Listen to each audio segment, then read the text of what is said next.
I think that we have some problems.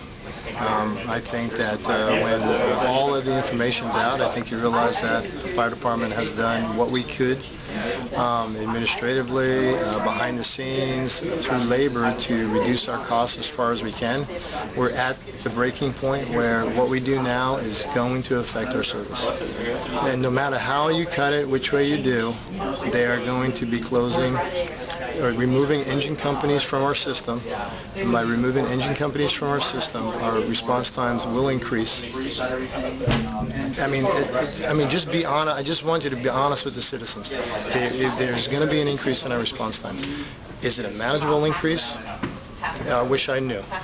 You know, it's going to depend on what happens at the particular time, what kind of call it is, where our other engine companies are at the time. But when you remove a piece of apparatus, or when you remove a cube from the game, there is a hole, and that hole has to be filled, and there's no way around it. There will be an increase in response times. We believe that you're taking a calculated risk you shouldn't take. We believe that basically it's called response time roulette. And when I was a kid, my mom told me, don't play one game. Don't ever play Russian roulette, because eventually you're going to lose.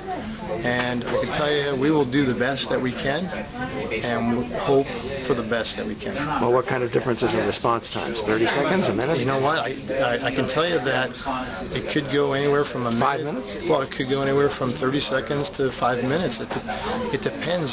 You remember, our system is not independent. It works together. So if one company is out, another one fills in. But if that company's out, then another one has to fill in. So, you know, our response times could go up by a minute.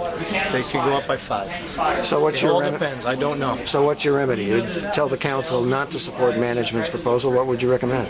Well, at some point, you want to talk all the rhetoric about public safety being number one, and we don't want to affect core services. Well, for us, core services is a service that we deliver to you, the citizens. At what point are you going to make that commitment and say enough is enough? Why are we sitting on $39 million in reserves when you can keep an engine company open for $1 million or $2 million? Why are we sitting on these reserves, and why do you want to take that chance?